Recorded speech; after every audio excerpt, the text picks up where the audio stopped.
Hello, everyone. Hi, welcome. Thank you all for taking time out of your busy Tuesday. If you're in North America, Eastern Standard Time, it is the middle of your day. It is the evening for us here in Poland and in this hemisphere, Central Standard Time.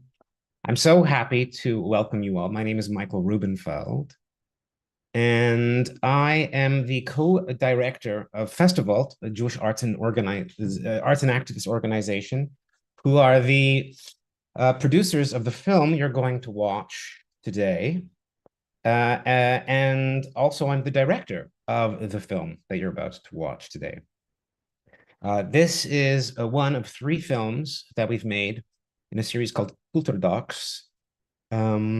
I'll talk a little bit more about why I made the films later, but I'm happy. What I can tell you is that we have three films about three generations of Jewish artists, Polish Jewish artists, and this film that you're about to watch is about Mikołaj Trzaska, who I'm very excited that you'll be introduced to if you don't already know him. And if you already do know him, you're probably here because you're as big a fan of his as I am. What else can I say? I'm going to introduce a couple other people who are with us today. But beforehand, I just wanted to let you know that the best way to watch the film is in full screen. So the way to do that is up on the left-hand side. There's a little green circle, and I would press that to watch the film. And you probably see, you might see people's videos up. And if you don't want to see those, there is the way to reduce that is once you're in full screen, you'll sort of see them up there, and there are four buttons that you can press. There's like a thing that sort of looks like the Brady Bunch, squares, and then there's two lines, one kind of fat line and one little line, and that little line will hide everyone, so you don't have to watch people's faces if they haven't turned off their cameras. The other thing I will tell you is that if you happen to have an amazing sound system at home and you want to listen to it on your with better sound, up on the top right-hand side, there is a little thing that says original sound for musicians, and it might be off or on. If you don't have a great speaker, then you want to keep it off. But if you do, and you want to be able to enjoy some of the music that you hear, you can click it and on, and that will give you better sound. I think that I've said everything that I need to say, and I will speak more later. The film is 20 minutes, and it will be followed by a conversation afterwards, and then questions and answers from you as well. And I'm going to now introduce our partner, one of our partners for the event, Eric Stein, who is the artistic director of the Ashkenaz Festival and Foundation in Toronto. Eric Stein. Thanks, Michael. And well, I don't know if the word is to see everybody, but to be together here in this virtual space today. For those of you who are not familiar with Ashkenaz, the Ashkenaz Festival is North America's largest festival of Jewish music and culture. It's been taking place in Toronto since 1995, usually every second year. We just had a 14th festival this past September, and we do programming year round as well. And over the last number of years, we've expanded the extent to which we engage in international partnerships and do co-presentations and collaborative projects with organizations all over the world.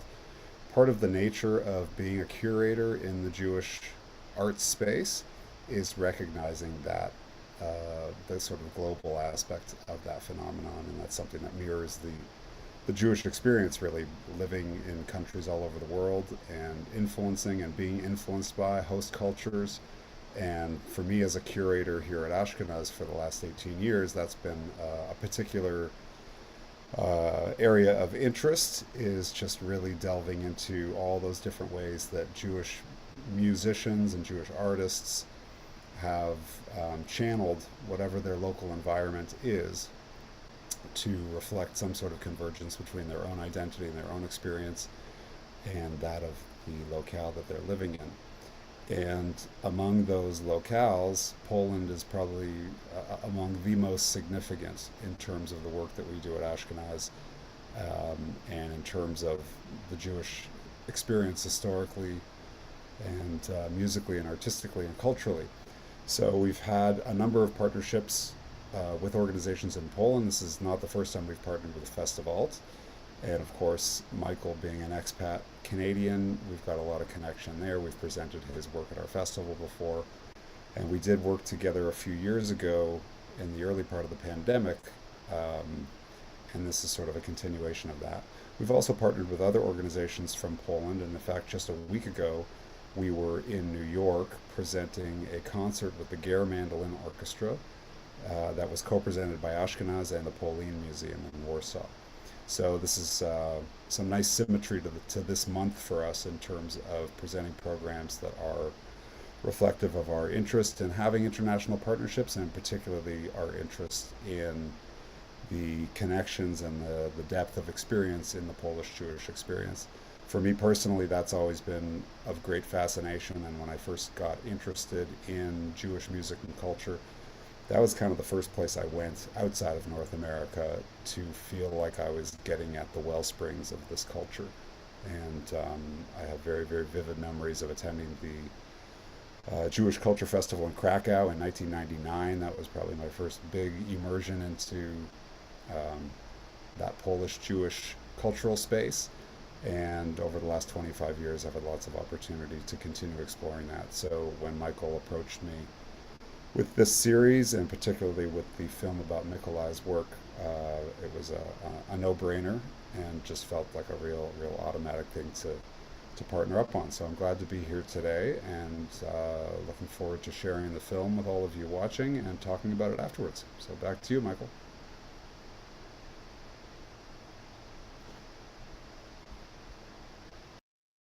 Thank you. The next person who I'm going to introduce is someone that I've met very recently. I happened to be at a Shabbat dinner at the Warsaw JCC. Gosh, it was probably just like a few weeks ago, right? Yeah, just a few weeks ago. And I heard an American accent sitting across from me and felt a bit happy, because sometimes my Polish isn't great. And so sometimes I was just sort of like, oh, American. And I met Melinda, and I said, Melinda, oh, what do you do? And she said, well, I work on social media. And Melinda, whose work I've become very familiar with, is basically a mogul, a Jewish social media mogul. We had the best conversation. She also inspired the heck out of me. She's such a positive voice for Jews really around the world. And she has a huge social media following, and she posts a ton. And you're going to if you don't know who Melinda is, you're going to for sure be excited to check her out afterwards. And I invited Melinda to this event, which she very happily said yes, because in a way, we've made these films for people outside of Poland, and Melinda is such an ideal audience member. And after she watched the film, she said she would be happy to get involved. And so I'm excited to invite Melinda, who you'll hear a lot more from after the film, because she's going to moderate the conversation with myself and Mikołaj. But I'm happy to welcome Melinda. And just before Melinda, because Melinda's going to take us into the film, I just also want to acknowledge that the films and the event is supported by the Polish Ministry of Foreign Affairs, and Asylum Arts in New York City are also a partner of ours on this event. So thank you to both of them. Take it away, Melinda. Welcome. Oh, thank you. First of all, I want to say that I'm actually very new to Jewish film festivals. So it's an honor to be here, and not just to be a part of it, but to actually be like a host of it. It's so cool. But I'm not new to the Jewish experience. Born and raised Jewish, and my entire account on TikTok and Instagram, it's The Real Melinda Strauss, if you want to find me there, is all about being Jewish and being a proud Jew and being able to answer people's questions about Judaism. Specifically, I'm an Orthodox Jew, so I love to share about my own personal experiences with that and talking about the laws and the culture and the customs, but also showing people that Judaism doesn't look like just one thing. And I think that's something really special about this film too, is you get to see Judaism through the eyes of someone else. And as someone who went to Poland for the first time in my life just a few weeks ago, my life was forever changed. And I feel forever connected to Poland, especially since my family actually comes from Poland. And I was able to visit the graves of my great, great, great grandparents when I was there. So it was very special for me to connect. And this film really, it brought me back to Poland in a way that opened my eyes to new things that I didn't see when I was there for a week, because a week in Poland is never enough. I feel like a year in Poland is never enough. A month, like however long you're there, it's never enough. So I will definitely be going back. It's like the conversation we kept having every time was when I come back, when you come back. So I really hope you guys love this film. I had chills the entire way through, and I can't wait to do the Q&A afterwards and hear what questions you guys have as well. So I hope you guys enjoy.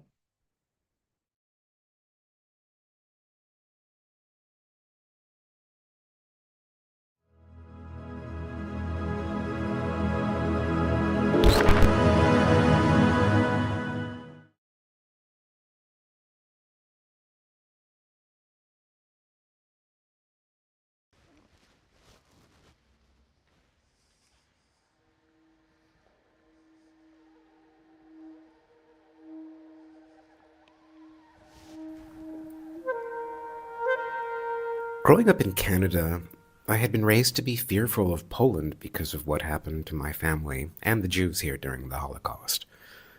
But when I started visiting, I discovered how much work was being done in Poland on the topic of contemporary Jewish identity.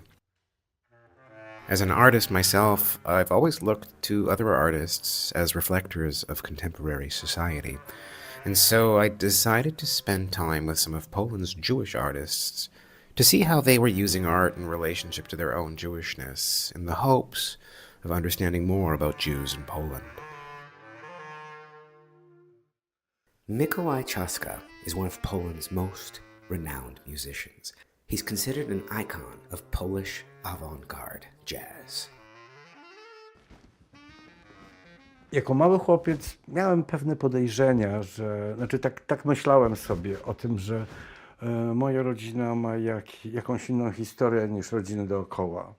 Jak większość zresztą Żydów z drugiego pokolenia w moim wieku, dowiedziałem się, że mam pochodzenie żydowskie mając lat 14, 15, 14 może.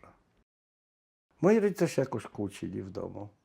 Ja usłyszałem przez ścianę, jak mój ojciec mówi do mojej mamy, może to nawet nie była kłótnia, tylko taki, wiesz, wprost jej powiedział, mówi do mojej mamy, wiesz co, wy Żydzi zawsze macie bardzo wysokie poczucie lęku.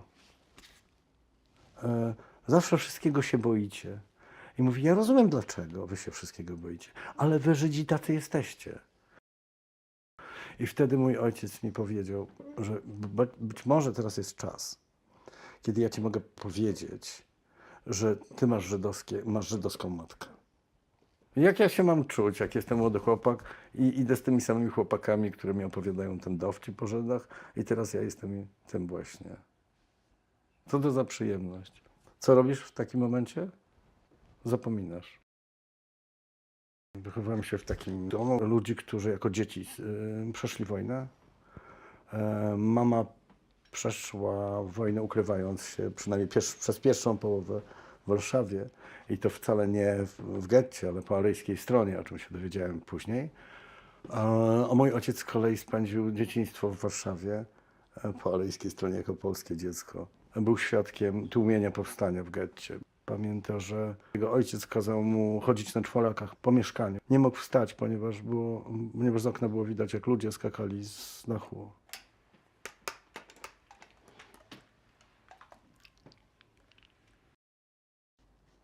If I live with such a history, what is full of shadows and really empty spaces, and my work is collecting puzzles, and you're still trying to find this, what you missed, what your mother never told you, what your grandmother never told you, what they really want to forget this, and you want to know again.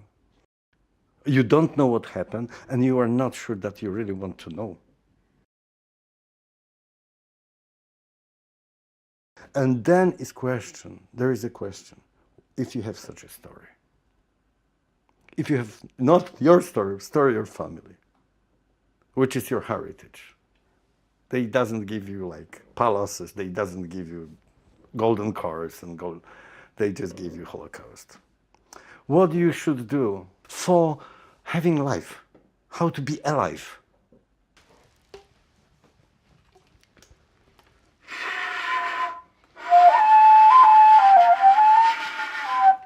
Mój ojciec miał gramofon i miał kilka płyt dosłownie. I myślę, że to był taki moment, kiedy ja zacząłem muzykę słyszeć jako zjawisko, które przychodzi do mojego serca, że jakoś reaguje, że moje ciało, że ta muzyka robi mi więcej niż ja mogę zobaczyć. Poszedłem mechanicznie trochę, ojciec tak chciał, na studia plastyczne, na malarstwo. Wiesz, dostałem się, to było strasznie trudne wtedy. I akurat tak się stało, że na tym pierwszym roku studiów pomyślałem sobie, że kurczę, to jednak nie jest dla mnie, że ja bym chciał grać. Ja byłem już gotowym malarzem, już byłem na studiach, już wiesz, już miałem pracownię po ojcu, mój ojciec był malarzem. Wszystko było gotowe. No. A tutaj musiałem powiedzieć nie, po prostu sorry, ja czuję, że bije we mnie inne serce. Mikołaj, dla mnie on od początku był zawsze inny. On grał inaczej, on miał swój świat. On miał zawsze swój folklor, on miał swoją tradycję, która dla mnie jest właściwie esencją tego, kim my jesteśmy rzeczywiście w Europie Wschodniej, tak? Czyli po prostu wynikamy z pewnych też często traumatycznych historii, tak? I jesteśmy często pomieszani, wychowaliśmy się w innych kulturach niż z których jesteśmy często.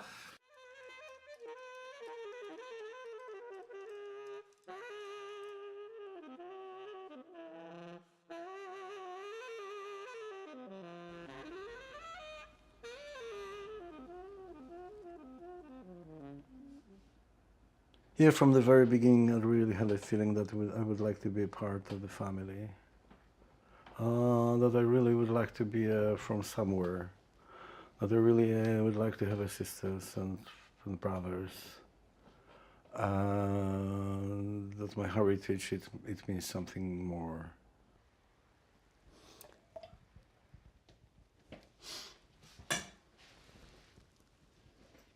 I remember first time somebody like bring me to the prayer place, give me towels and fill in, you know. I am spiritual, that's true, a lot of the things. But the feeling what I had this moment, like somebody will be plug me to big system. To był moment, kiedy urodziły się moje dzieci. Chciałem im powiedzieć, że jesteście skądś. No i zastanawiałem się, co mnie łączy. I tak naprawdę pomyślałem sobie, że najbardziej mnie łączy to, że ja biorę instrument swój.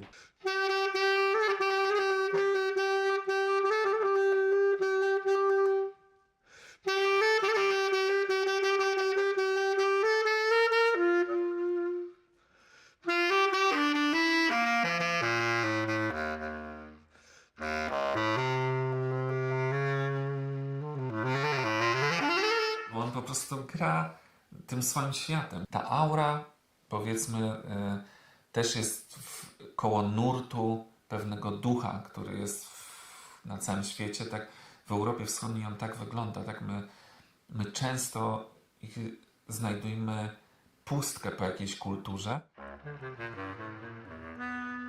When I was living in Canada, I was struggling a little bit because My grandparents were Holocaust survivors. I think I probably moved to Poland because I wanted to unburden myself from up in the trauma. You know, I'm Jewish. Finding trauma, Jewish. Yeah, trauma. How you can laugh when you're saying trauma? Say that. Trauma.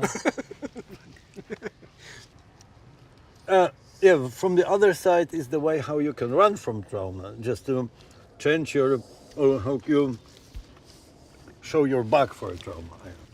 You know, I would like to be happy, for sure. Who wouldn't? How are you doing with that? Are you happy? I'm trying to be, but I'm not really. You're not? No, I'm trying to be. No, I think it's I don't want to say it's not okay.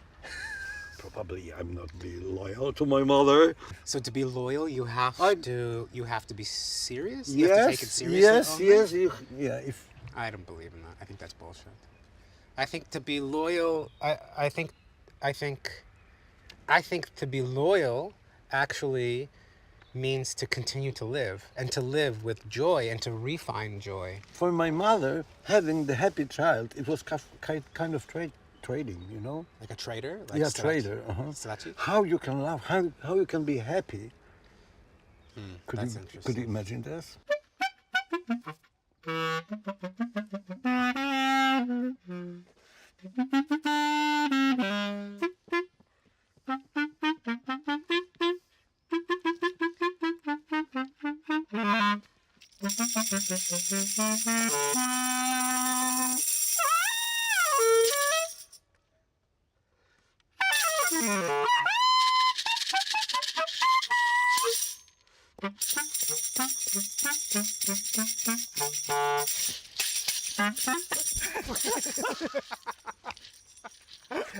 Mikołaj, on też jest cały czas w tej tak zwanej impro scenie, tak, że ten jazz improwizowany, ale on zawsze był inny. To jest zewsząd, tak, to jest jego świat, który jakby jest zewsząd, a w rezultacie się rodzi muzyka. Can you remember where you became more deliberate in how you brought Jewishness into your art practice?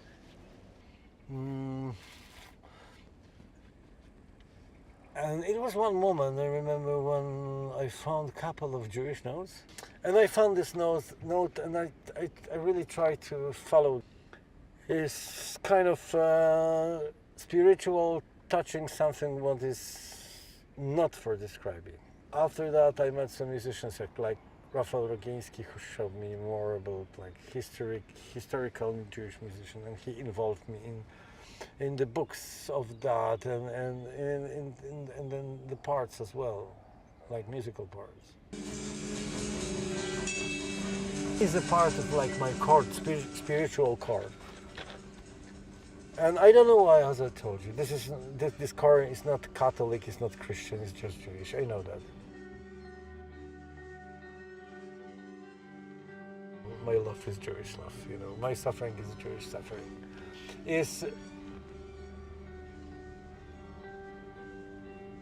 Yeah.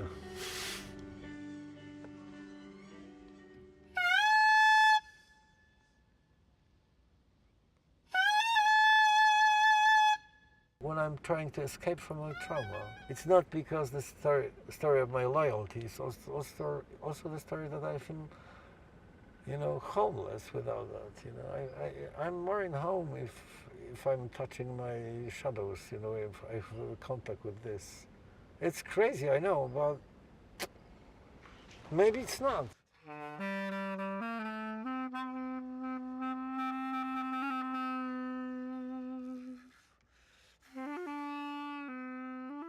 Chciałem was zabrać do Słupska, bo tam zagłada miała miejsce. Niemcy zebrali wszystkich Żydów, zwieźli z okolic 500 osób żydowskich i zamknęli ich w sali gimnastycznej i tam trzymano ich przez kilka dni. Część nie przeżyła tego miejsca, resztę po prostu zawieziono do obozu. Jeszcze nie miałem takiej odwagi, żeby spotkać się z takim miejscem.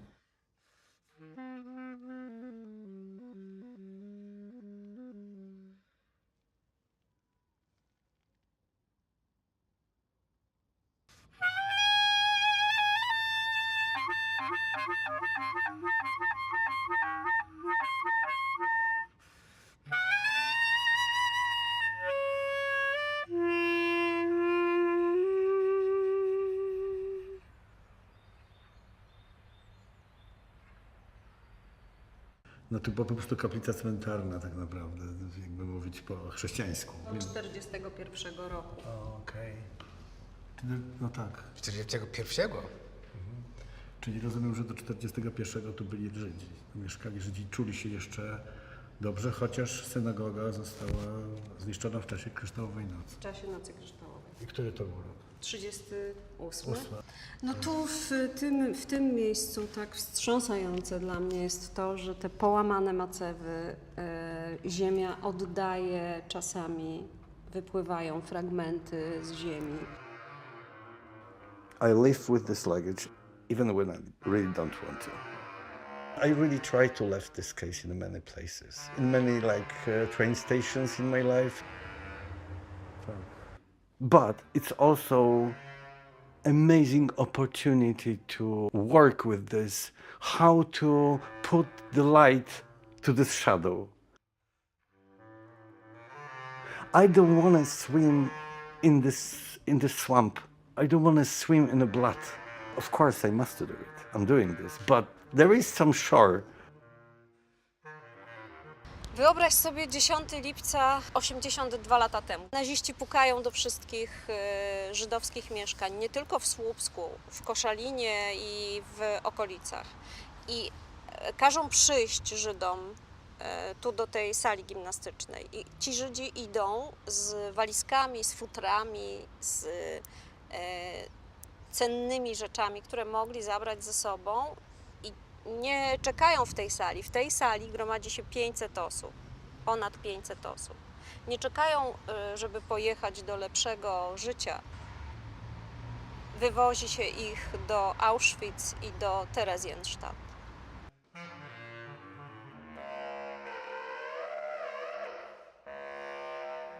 Ja wewnętrznie gdzieś chciałem się z tym spotkać. Chciałem, żeby coś się we mnie, żeby jakiś proces się we mnie wydarzył, że ja mogę jakby popatrzeć na tą historię w taki sposób, spotkać się z nią.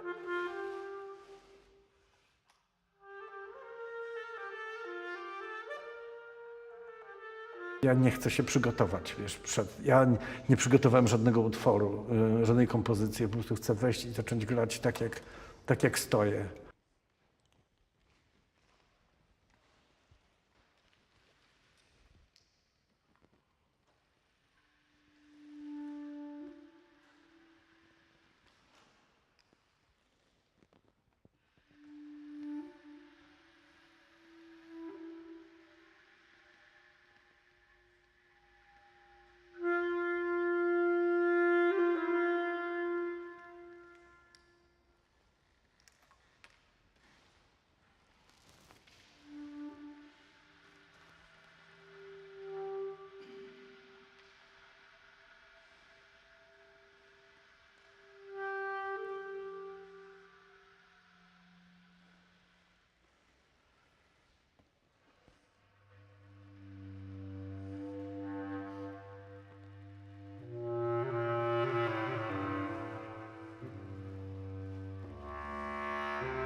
almost good. But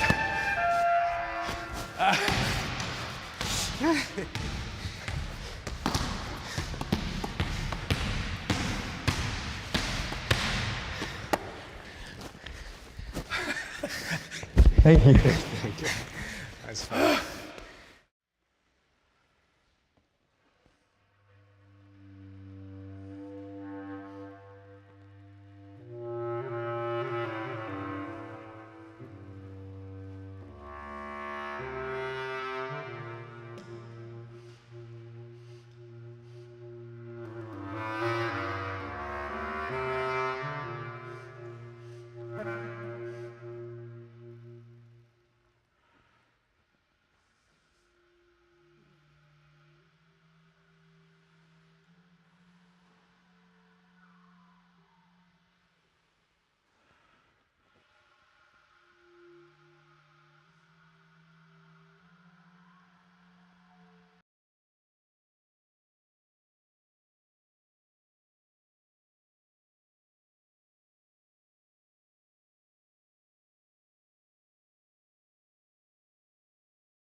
Feel them because I feel them once again watching that movie. That film was unbelievable. And I'm excited actually to have a conversation now about the film with Michael and Mikołaj. So I'm assuming we're going to be able to bring them up so we can all talk, the three of us.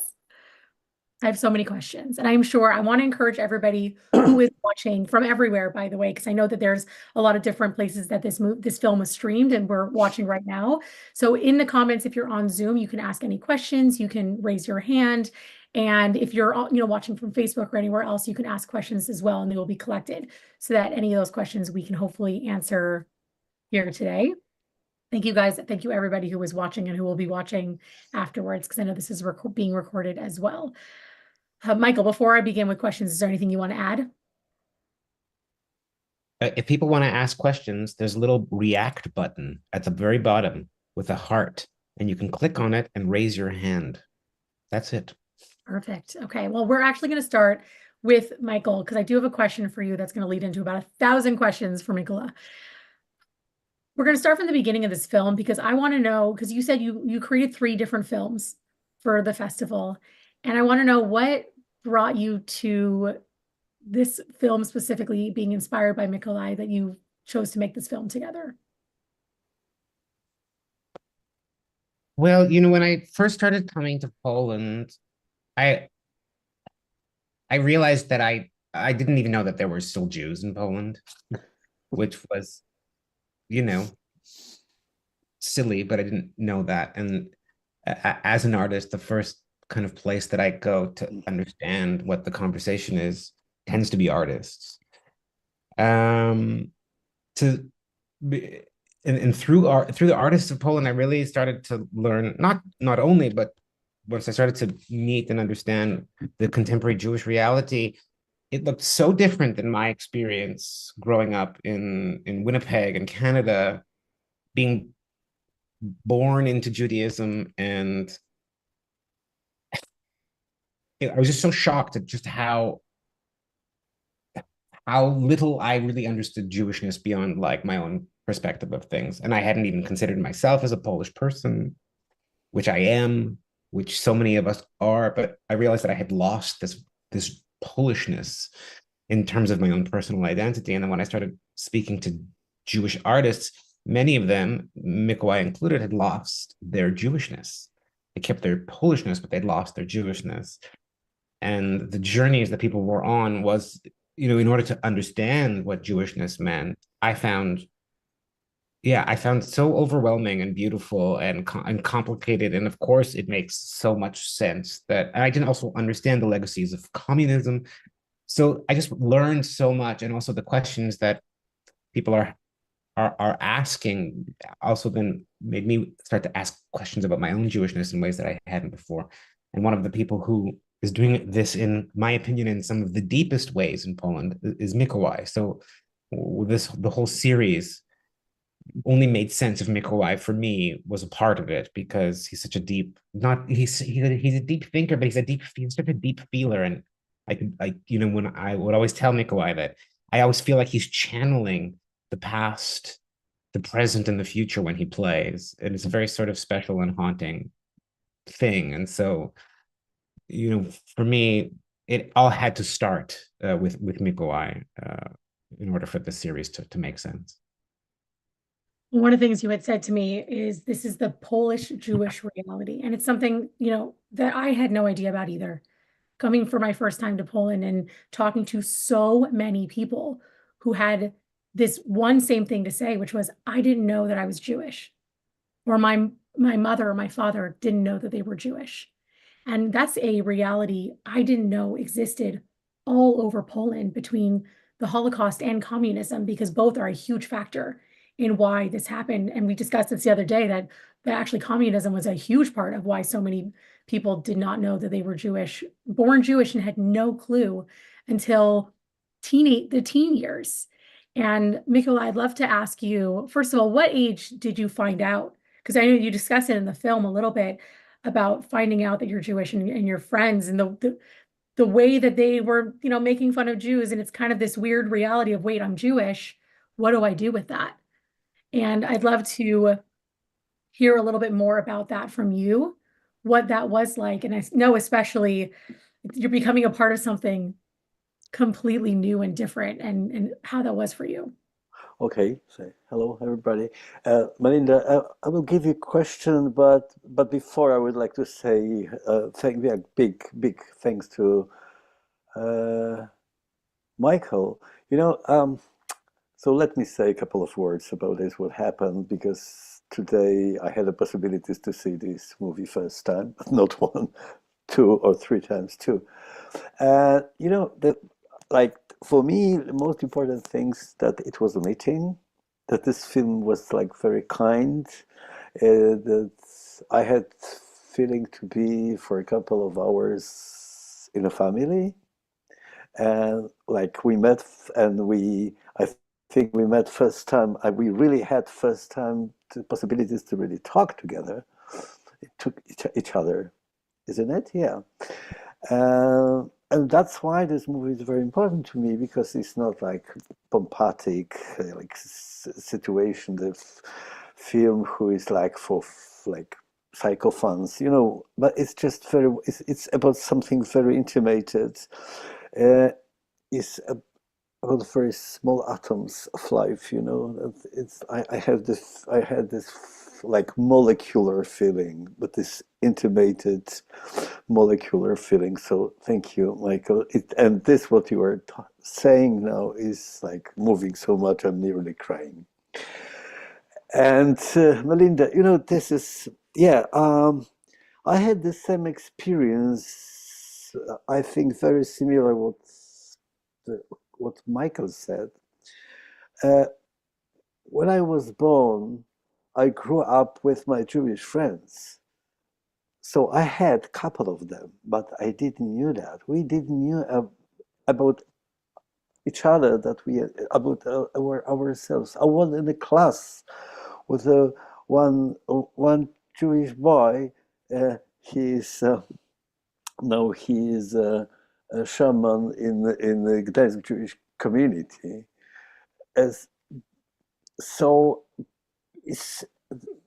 I think there were a couple of reasons, not only one, not only war, but this what happened during communist time in the 68. But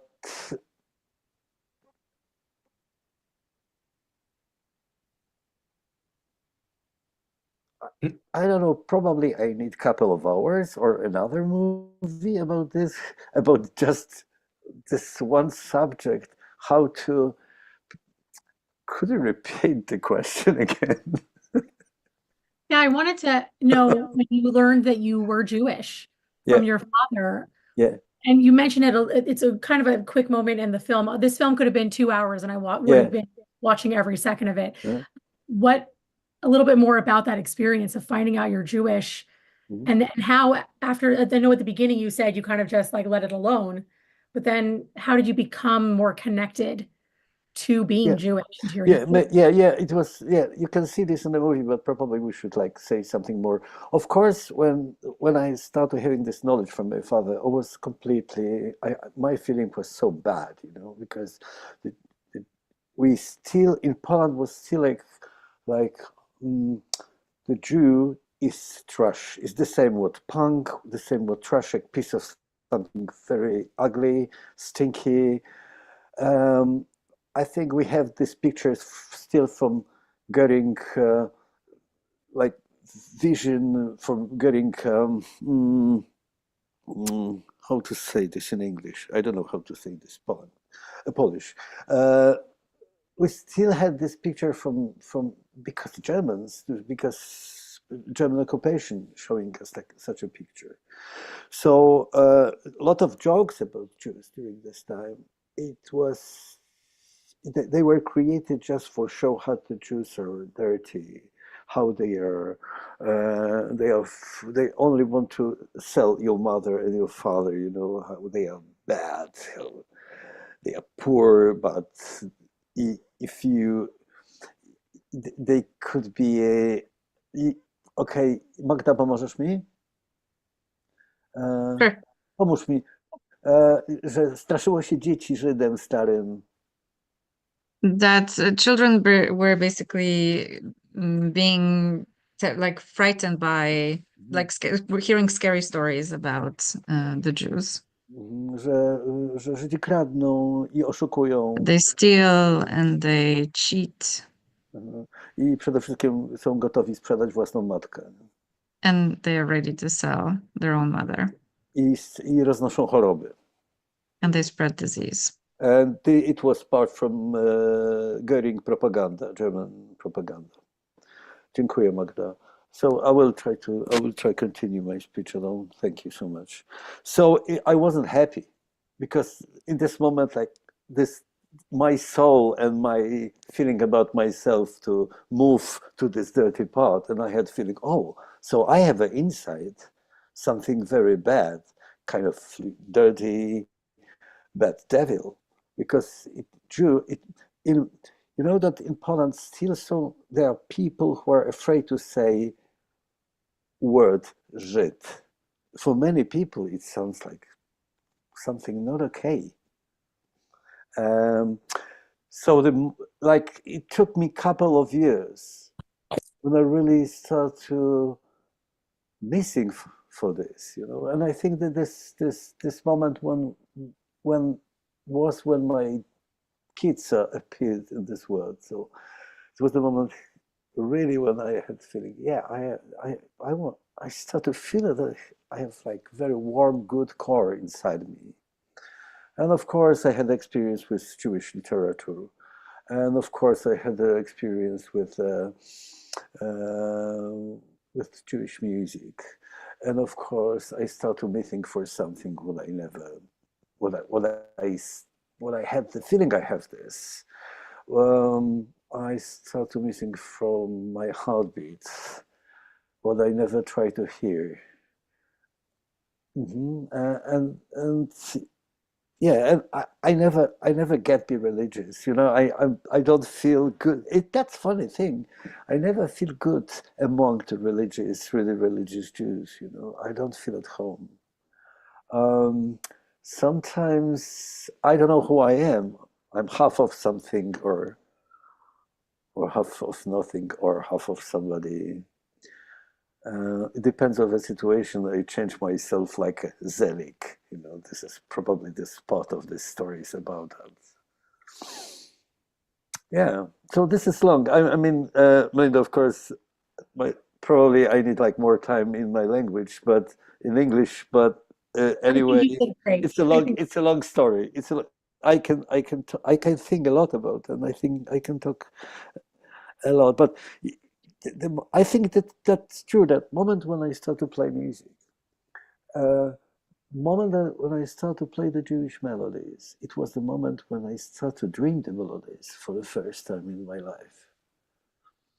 So some people are dreaming melodies. They can hear melody in the dream. So first time, it was 2006, we had a rehearsal with Raphael, the guy who who is on the movie, guitar player. And I remember we had the rehearsal. It took us a couple of hours. We played these beautiful pieces, Hasidic pieces, very old ones. He brings a couple of parts. And so during this next nights, probably a couple of nights, but it was for me miracle, you know. I start to hear the music in a dream. Yeah. Is that okay? It's amazing because everybody connects. Like you said, you're very spiritual, and people connect to religion in very different ways. Not every, there's no, in my opinion, there's no right or wrong way to be a Jew. Whether you find out later in life or you connect through music or you connect through the customs, whatever it is, it's your way of being Jewish. And for you, it's connecting to music and dreaming about music. It's really beautiful. And I'd love for you to talk a little bit about this project that you're doing in connecting to these spaces around Poland, these empty spaces that part of being in Poland is realizing that this was the most massive Jewish genocide and you are walking on this land and all over Poland. And I know I didn't realize it until I'm walking through, there's so many spaces like a gym that you don't even realize the history that happened there to our people and the trauma that becomes a part of us. Like no matter when you find out you're Jewish, that trauma is still a part of your life. So I'd love to hear more about this project you're doing and working to find these empty spaces and what that means to you. Yeah, it's like watch your step. If you're walking in Poland, watch your step. Yeah, there are so many old buildings in the ruin. So many places, especially on the south of Recording stop. Recording in progress. Like synagogues and prayer houses. Some of them, some organizations try to fix them, but they still staying and nobody goes there. So you don't have the services, religion services. You don't have the buildings are having on the walls and some pictures sometimes inside. Even when somebody decided to build a roof, there is no life there. So and I'm looking for a room when I can find a reflex, sound reflex and soul reflex. So I cannot feel this from very beginning, but sometimes I'm taking a couple of 3 days or my friends with me, and we are traveling from town to the town and asking people for open synagogue house for me, and I'm going with my horn there and playing a couple of sounds there and checking if it's okay for me or not. So I listen to this house, and very often, even not reading so much, I'm just asking people for telling me story about this place. So I had amazing, beautiful, very deep recording in Szczebrzeszyn. There's a name of town in Poland. It was before the war. It was in a 70% Jews living there, and not only Jews but Protestants and Greco-Catholics. So it was like multicultural place. Cemeteries, very huge Jewish cemetery. It's the hugest in town.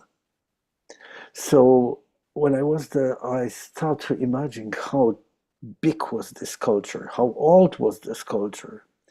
So in a synagogue, I spent 3 days, and even I was afraid to spend the nights because I know it's not allowed every time, but I heard this, and I prepare the pieces. I bring with me the pieces what I would like to play there. and I recognize that I start to hear that there is different melody inside. So I couldn't play these melodies what I prepared them before, because I know it sounds like magic, but I have the feeling that this place asking me about different music. So I'm going there because I think there is a couple of reasons why I'm traveling to these places. The first is that these places are rich of a story and giving me amazing inspiration.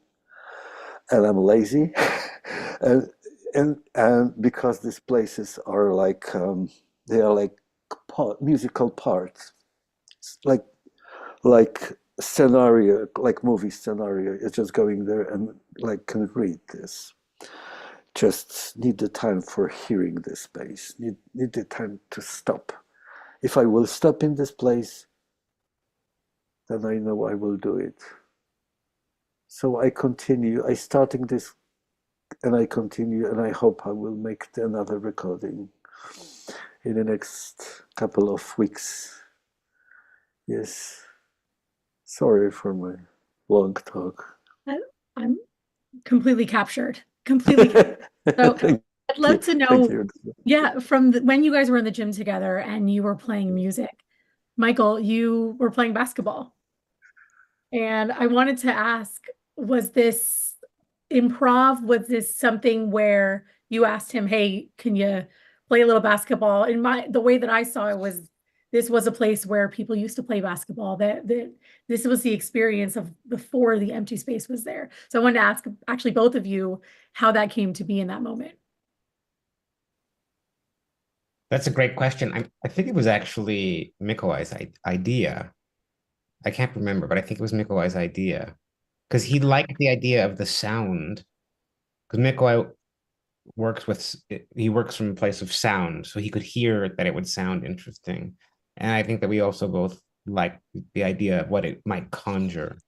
Because I remember Mikołaj was, before I asked Mikołaj if we might go to Swoops, which is this town about an hour and a half from Gdansk where Mikołaj lives,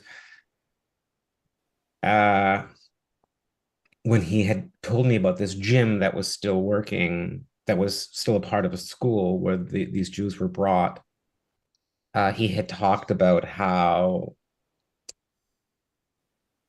it was just wild that every day people are just still in this space playing basketball, doing what you do at school, without necessarily even knowing much or anything about the history. Now there is a plaque on the school, which is fantastic. There's a plaque it was money raised by the town, actually, all non-Jewish people who raised the money for a plaque that's on the gym. It's quite a beautiful plaque. So the memory people, there are really like great caretakers of memory. But I know that the image, both of me playing basketball, I think it was that Mikołaj wanted me to play basketball while he was playing, and then I wanted us to also play together. And for me, both parts felt really important, because for me, this film is really about, and also Mikołaj's practice is about trying to find hope. And I feel like hope is very hard to find. And I also feel like that's very much what Mikołaj's practice is. And in a way, it's my practice too. I don't really talk much about my practice, but I feel really connected to Mikołaj's practice because part of the reason I even live in Poland is in a way to try to understand how to unburden myself from trauma. And Mikołaj was doing that too. So it felt like this really important thing that play, we can kind of find our child, find our child together, revisit, reconnect to our innocence together as a journey that we're both kind of on autonomously and in those few days together in a way. How would you respond to that question, Mikołaj?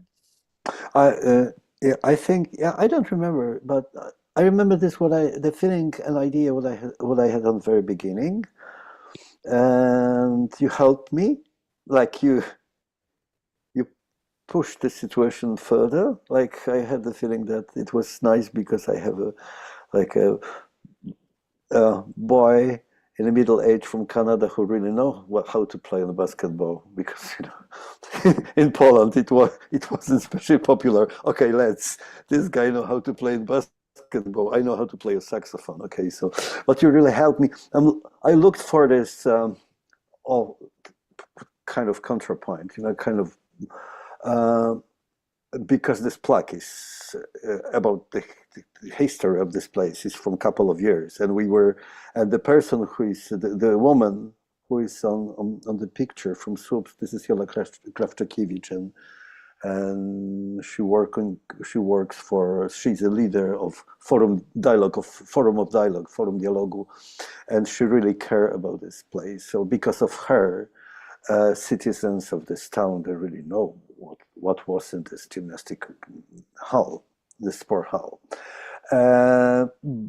For me, I'm sure that before that, the kids who are playing and have like sport lessons every day, they even didn't knew what happened in this place.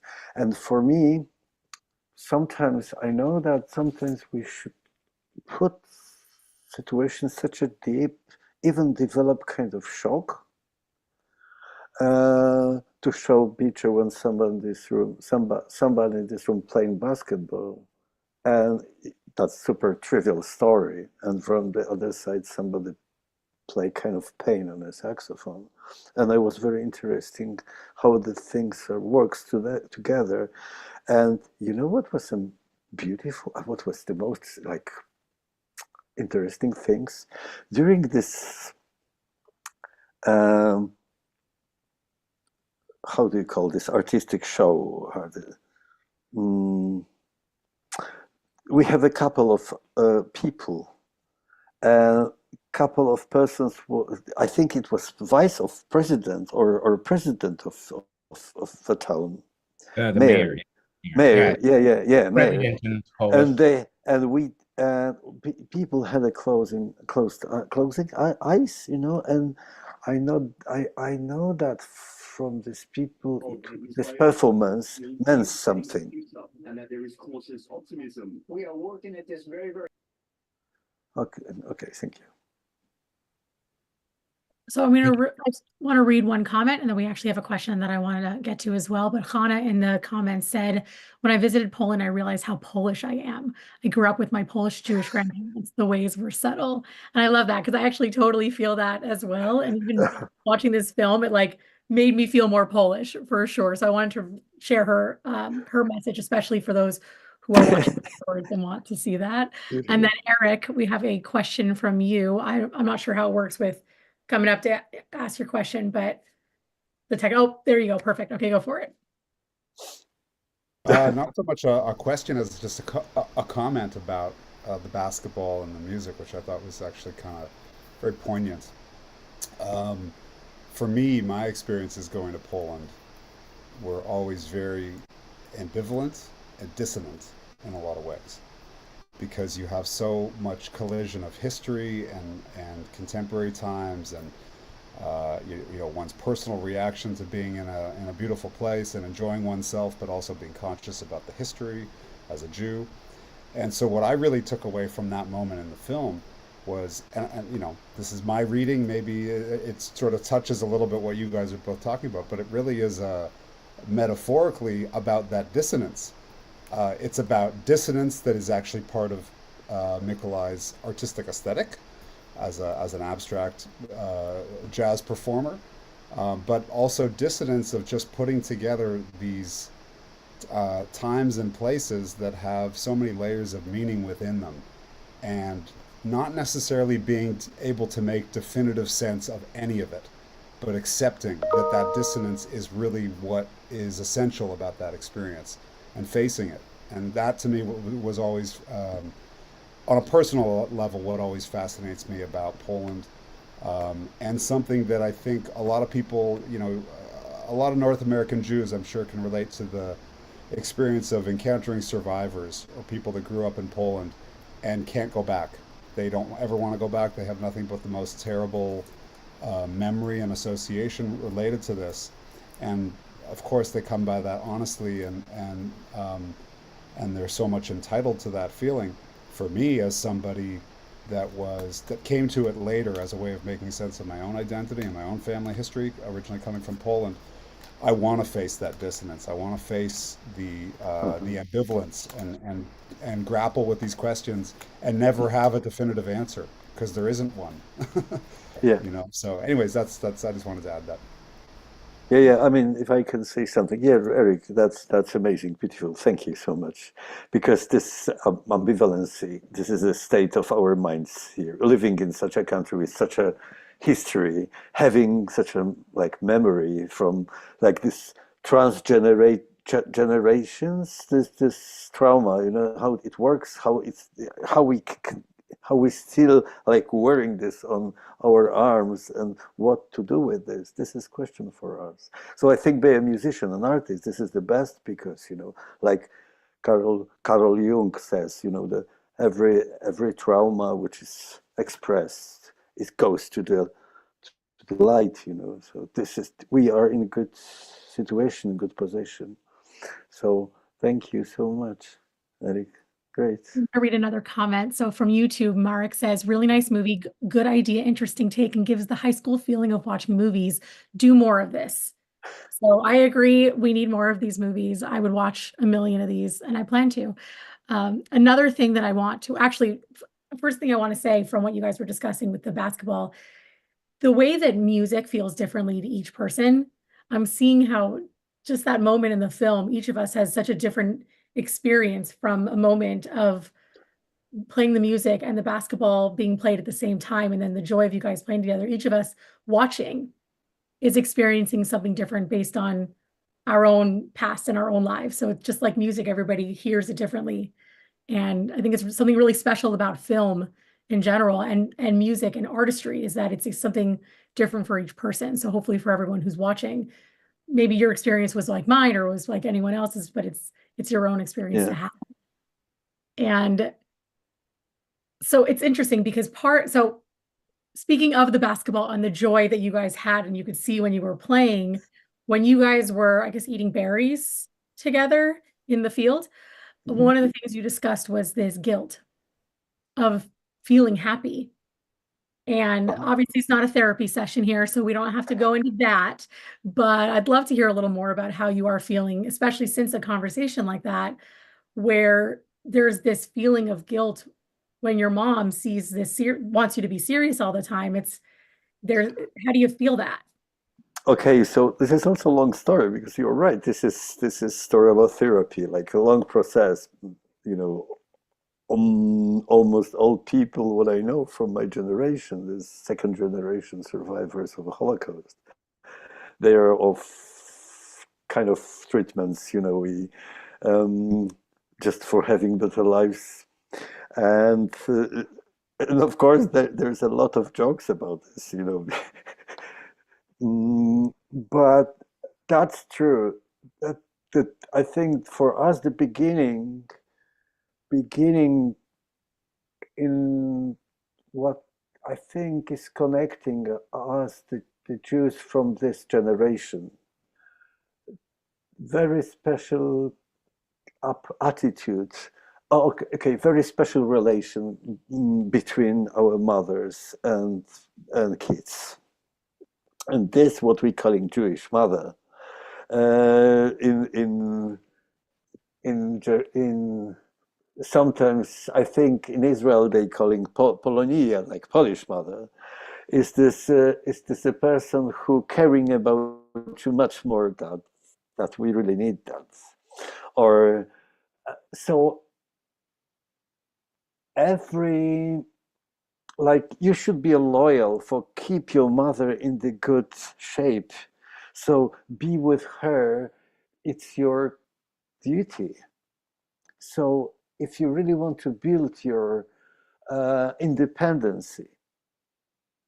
You are somebody who want to trade her. So it's amazing, but this what Michael says, that be a loyal, it means to be alive. This is the most important moment in the therapy, what you should really cross and overcome. And my mother is died a couple of years ago, but I think, you know, that I think when she died, I really, this very, very, it will be very, very intimate, is what I will say. So trust me. I think I really had the possibilities to really go ahead, you know, to really close this door with this darkness. If I in the reality, I didn't close this door, but I can close this door and I can put this light from my words, what I recognize existing here. And yeah, you know, this, my friend psychoanalyst said me one time, is that, Mikołaj, you are still like swimming in the swamp of blood. But remember one thing, before war, Poland, it was paradise. For Jews, it was paradise. So every book of Hashem Sholem, it was about paradise. Every book of many beautiful Jewish writers and this music, it was music comes from paradise. And that's why I think we Jewish people, not only Jewish people, we're missing for this part of our story. And you know, this is I'm just saying this especially because I think that Polish also needs, because like wasting the Jewish society, the people in Poland, it was waste for all of country. So if you ever been on the Krakow Festival, on this big space, big marketplace, when you have thousands of people dancing, and the Jewish music is playing from the stage, and these people who are dancing, they are not Jewish. They're Polish people who are missing this, drinking sometimes beer, sometimes eating sausages, but there's some. This is when you have emptiness. This emptiness needs to be filled. So I think it works like that. So it's such an important thing to say, that so much of the history that we talk about, especially in North America, is the Holocaust. And we talk about the Holocaust, and it's important to continue talking about. Yeah. We forget to talk about life before, and how Jews were thriving in Poland in a way that isn't talked about as importantly as it should be. The amount of Jewish people that were living and living life to its like fullest before the Holocaust is not discussed enough. It's something that I feel I want to keep talking about more, especially because my family was there and thrived in Poland. They were in Warsaw and they thrived there. They sold spices, and my great-grandparents, they had 12 children and all these beautiful things. And they actually moved in 1905. They went to back, I guess it was Ottoman Palestine back then, but they did leave because it was a time of questioning whether you stay or you go, and they chose to leave Poland. But there was just so much beauty there that isn't talked about, especially like you said, in those empty spaces, because those empty spaces weren't just where the Holocaust happened and where Jews were, kept, but there was Jewish life there. And in so many spaces, when I walked around on my trip, the amount of spaces where there are plaques, you discussed the plaque, so many plaques all over Poland for Jewish life. Yeah, I think it's very important. I mean, I'm in Poland. This is like talking, especially like among the Jews. The Holocaust this is our leitmotif. But I think this what we should start to do is the thing how to talk, not like how to talk about Holocaust, how to, what we can do, what could be provide us for going to life, to the light. I met some young people like working in this organization who are caring about the cemeteries and the, working in the foundations, and I had the feeling that third generation is more optimistic with this. They really know that we can talk about Holocaust, and it could be opportunity to meet together. Like we are in the cemetery, so instead of only crying, but we should cry, we can put many people together and do something on the cemetery. We can invite not only Jews for this project. So we can use this form for find relations between. And I have the same feeling about music. So that okay, if I'm doing this, if I'm a musician, okay, that's fine. I can play better or worse, but I'm doing this for something. It should be a reason why we are making things. This is so. Yeah, I think that for a last time it's changed. I think that that screaming is not enough. Yeah, yeah. I mean, my big inspiration for talking about Holocaust and about trauma is, you know who? Is James Baldwin. Yes, it's Tell James us more about Baldwin. Excuse me, sorry? that. To tell us more about that. Yeah, because I mean, I never met such an intellectual guy who can connect the brain with the sensitivity. And of course, for him, the example is 400 history about the slavery, and how trauma is, this transgeneration trauma is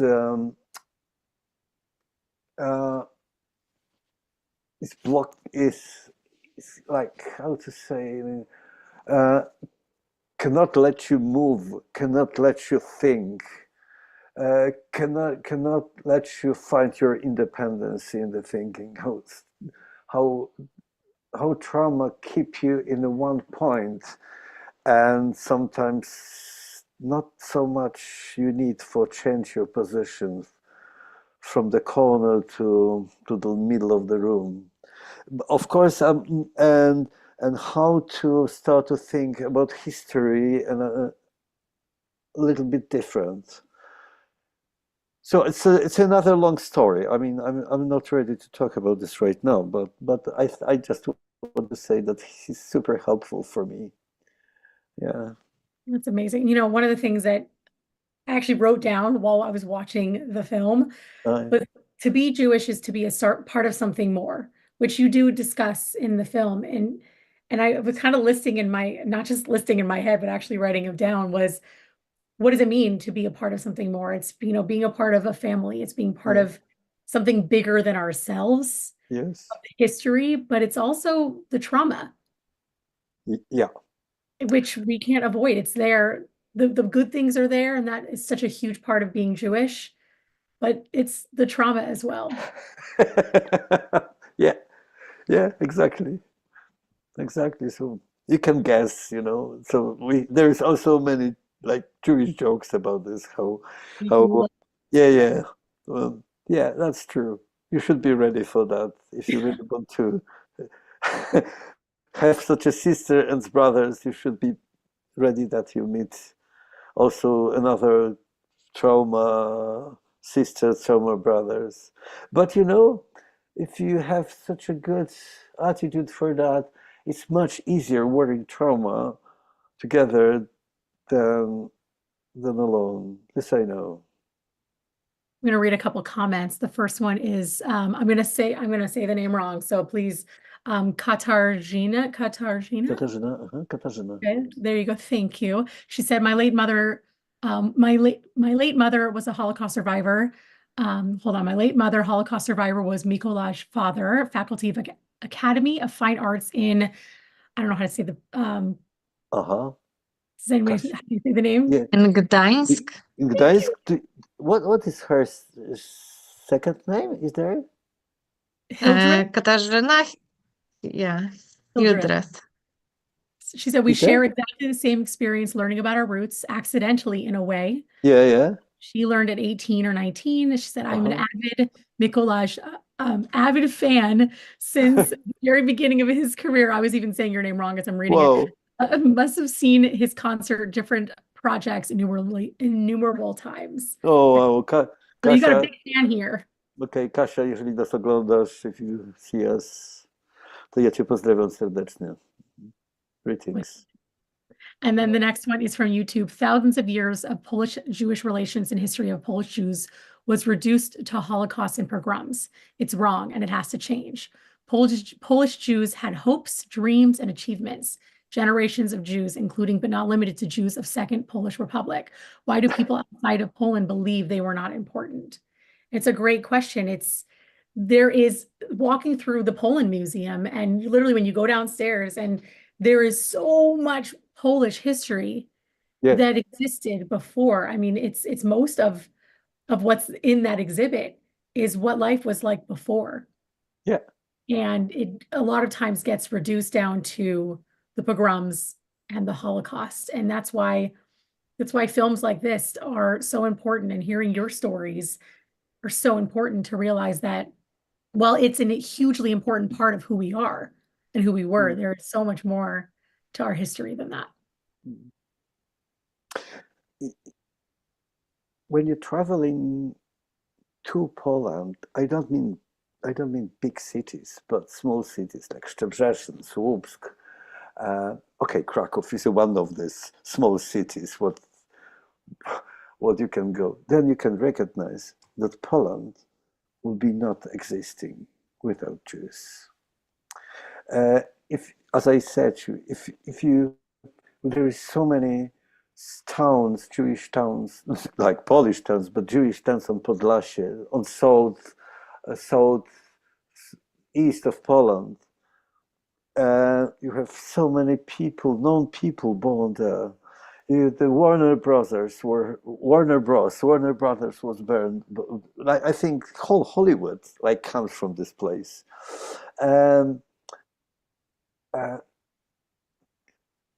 I think then you can really see how, as I told you, big are these cemeteries, these kirkus, how strong culture built our country. So yeah. So then you know why in my country it's such a cold and such a windy. And I think it was different. I think it was different. So, I had an amazing story. Just last summer, if I can say this, but I don't want to also talk so long. Okay, it was some group from people from small town, even village. They decide to cleaning the old Jewish cemetery. And on the end, when they clean it, they cut some woods. They opened this beautiful space, and there was so many, of course, smashed masevas, and they invite some Jews, like some relatives, some great grandchildrens. They come visiting the parents, grandparents lying on the cemetery. And I met one guy on the cemetery. It was Jewish guy, religious Jewish guy. He had one shirt and kippah, and I had a kippah, but we met just in the middle of this huge empty space, like a like a football yard, and I say, hey, my name is, and then he said his name. I think Eric Tiomkin. Eric Tiomkin. Eric Tiomkin was a very famous Hollywood music composer. And I said, hey, I'm Mikołaj Trzaska. And you know, I'm a music composer, film music composer, like guy who had the same name as you. And he was my great father. And in the same moment, do you have your mobile phone? So read my phone. When you will be in Israel, in Jerusalem, please call to me. And we even didn't talk like more than 1 minute. And you giving me your telephone number. Okay, I mean, could you imagine 2 Jewish guys meeting out of nowhere? And after a couple of seconds, we started talking about one thing, what is be. And it should be something in it. And I said, oh, because you believe in God. And no, it's not a God. It's just a quantum physical, like physica kwantowa? Quantum physics. Quantum physics, yeah. Quantum physics. It was nice. Okay, sorry for such a long. Okay. Jewish geography is the best, isn't it? It's amazing how when 2 Jewish people meet anywhere in the world, I've met people on airplanes, and suddenly you're connected, and you're handing phone numbers to people who are strangers, but they're not. Yeah. There's 16 million of us, not even in the world, and so we're a family. And it's no matter where you are, you're going to meet somebody and connect to them. That's yeah. So yeah, that's why I think it's good to do. It's good to work. It's good to do something around this. Michael, do you have anything else that you want to add, that you want to share to the conversation? No, I'm just really, grateful to the artists who agreed to be a part of this, and that I, had the opportunity to do this. And I mean, I guess I would say if you've not been to Poland, that I would encourage you to come. And if you do come to Poland, and your plan is to spend time at camps, if you're Jewish or not Jewish, which is what a lot of people do, I think it's also really important that you seek out things like the Poland Museum, and there's JCCs in Warsaw and in Kraków, and there are living Jewish communities and active life, and those things are really, I find, really, really important. And finding Jews who are living and doing this kind of really important work. And it's, what's really my reason for moving to Poland was partly because of how many non-Jewish people were working on Jewish memory, and how many people speak about Jewish memory as if it's not divorced from Polish memory. And I found that really beautiful, because I was always raised believing there was this eternal separation between the two cultures, but that in fact is not true. I just want to add to that, actually, that one of the things I kept experiencing was that concept that with the amount of Jews that lived in Poland before the war, in these, especially in communities like Warsaw and Krakow, for that many people to, like a snap of your finger, disappear, not just move to another country, but literally disappear from this earth, you're going to feel it. I live in a very Jewish community in New York. And if all the Jews suddenly disappeared, the people in this neighborhood would feel it. And that's what happened in Poland. Was Magda says 10% in Poland, 30% in Warsaw. That's a lot of people who were in your classes, who were working with you, who were selling spices in the neighborhood, that suddenly just disappeared. You feel that. Yeah. And this work that Mikołaj is doing You know, I really do think someone was asking Mikołaj earlier about if there's going to be a way for people to get recordings of some of your work. I think that you might have already released one recording recently of one of your projects in a synagogue. Did you release a recording recently? Yes, this is yeah, two of them. So I'm working for next in Szczebrzeszyn, in Słupsk, and then I'm going ahead. And how can people find those recordings if they want to listen to them?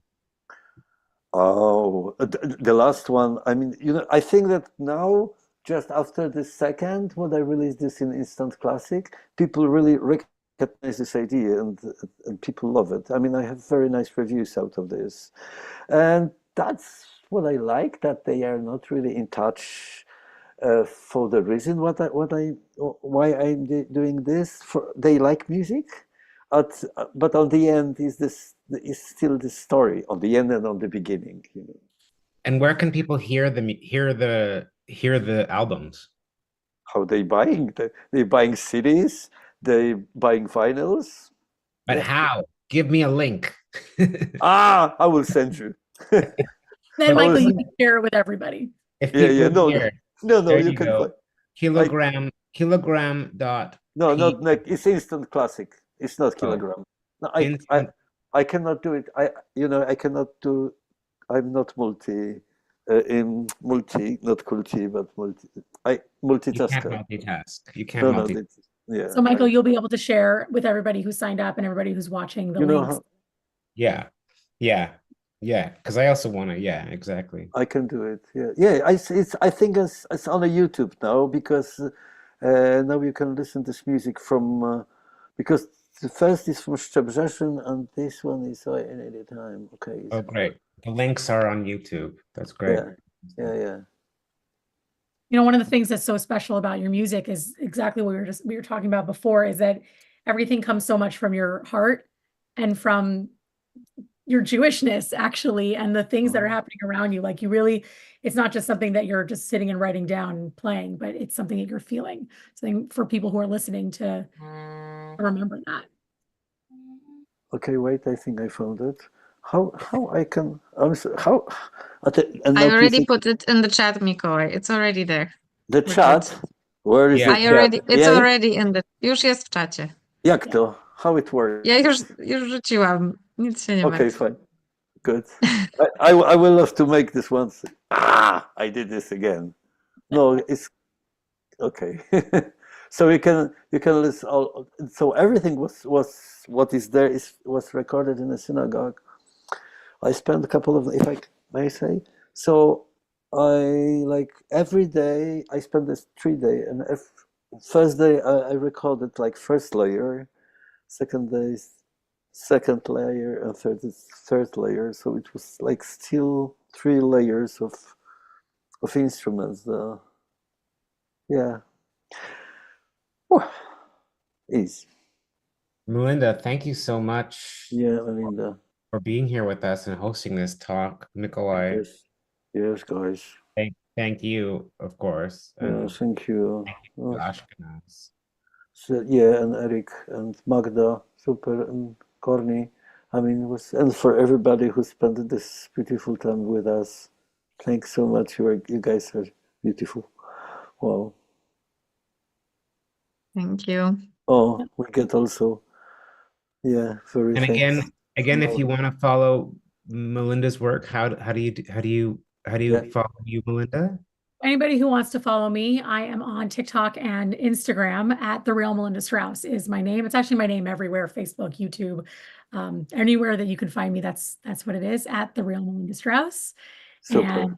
And just sharing a lot of Jewish education. And my whole Poland trip is, I still have videos that I haven't shared yet because some of them I'm still feeling them in here, but they haven't been able to put them into words yet. So they're constantly being shared, but there's a lot of videos from my week in Poland because I'm an oversharer by nature, as you can see. I think, Melinda, if you will find the time next time, go to Poland. If you will go, I think, Michael and Magda, I think it will be nice to show to Melinda not big cities, just these small places on on there are a couple of beautiful villages, and with the synagogues and cemeteries, when you can feel the spirit of It's amazing how the cemeteries in Yeah. Poland, you feel something that you don't feel anywhere else in Poland. It's it's weird to say, a very special place to visit, because I'm not usually like a cemetery kind of girl. Hello.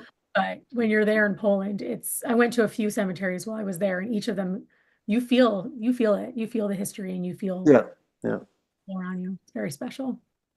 Great.